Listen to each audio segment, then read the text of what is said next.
Poland, Hungary, and Slovakia have announced bans on grain and other food imports from Ukraine to protect their local agricultural sectors. But why do they feel the need of doing so? In this podcast, we will try to understand the answers to this question while taking a look at Ukraine's agriculture and how the Russian invasion has impacted it. The sources which were used in the research of this podcast are listed in the description if you are watching this on YouTube.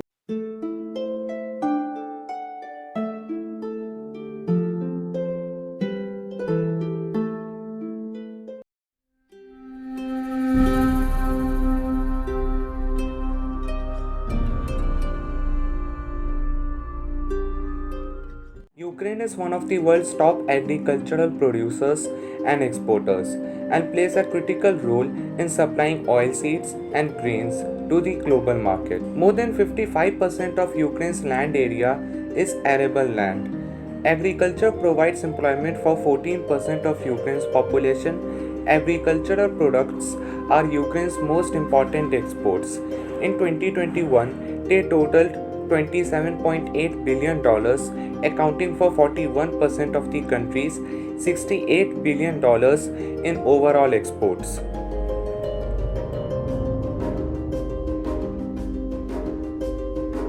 Russia's invasion has been enormously destructive to the agriculture sector in Ukraine. Pre-war annual agricultural exports total $27.8 billion, 41% of the country's total exports. As of June 2022, the UN Food and Agriculture Organization estimated that the war has cost the Ukrainian agriculture sector between $4 billion and $6 billion.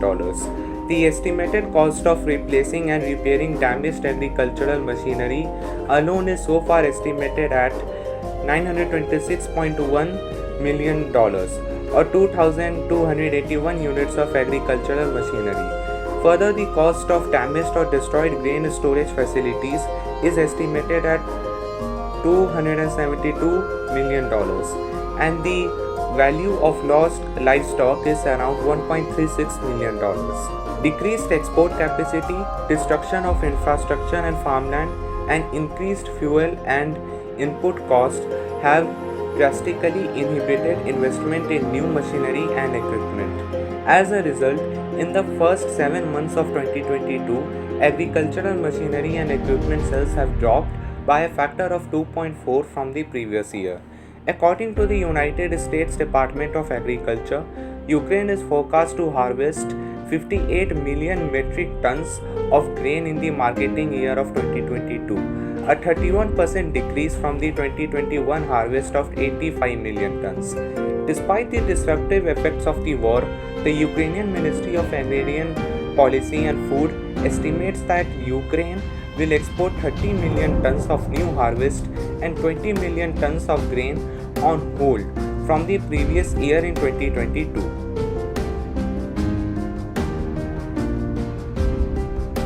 Ukraine exported agricultural products predominantly through its ports in the Black Sea until they were closed after Russia's invasion began. 3 of the Ukraine's ports were subsequently reopened under a United Nations-backed pact reached in July last year to create a safe corridor for exports to help tackle the global food crisis.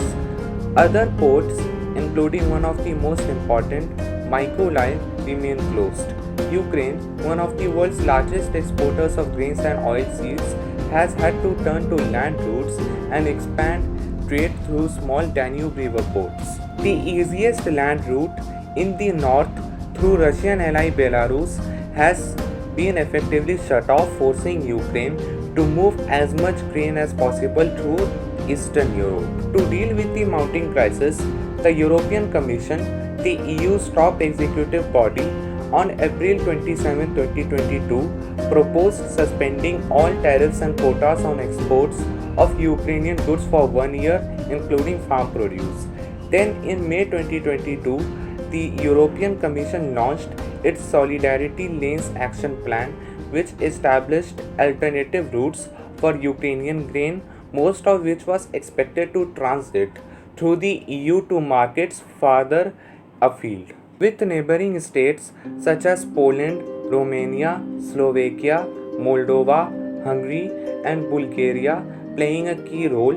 Railways, roads, and inland waterways, namely the Danube River, became lifelines for Ukraine's struggling economy and its farmers. In another breakthrough, on July 22, 2022, an agreement was brokered by the UN and Turkey to open a safe humanitarian corridor in the Black Sea, the Black Sea Grain Initiative. Since then, more than 900 ships filled with grain and other foodstuffs have left 3 Ukrainian ports on the Black Sea. However, instead of the grain transiting seamlessly onto global markets, it has remained in Poland and caused a grain glut.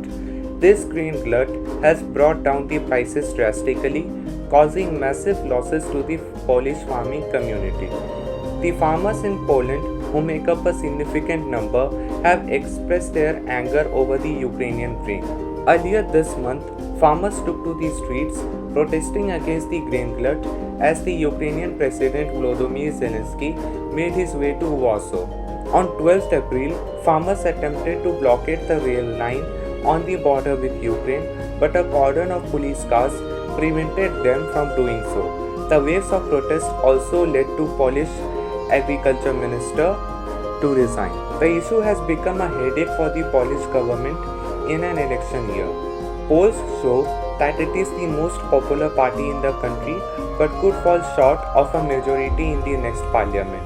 It faces a particular challenge from a far-right party, Confederation, which combines libertarian and nationalist views and which contains some members seen as sympathetic to Russia. The party has grown to be the third most popular party in some polls. How is the EU responding? In response to individual country bans, the European Union's executive has said such unilateral action is unacceptable. The European Commission said it has requested information from Hungary and Poland on their import bans and is considering a second package of farmer compensation after an initial 56 million euros agreed in March. It could also launch an infringement procedure that would culminate in a ruling by the European Court of Justice. The process would, however, likely take more than a year. Is there a threat Ukraine may be unable to export? The export and transit bans come as a wartime deal to export millions of tons of Ukrainian grain via the Black Sea nears its mid-May expiry, with the prospects of an extension uncertain. The collapse of that deal, coupled with the bans, would strand millions of tons of grain inside Ukraine, which makes a substantial part of its gross domestic product from food sales. In the coming years, it could lead to a large reduction in the planting area and harvest, as well as the closure of farms and processing plants.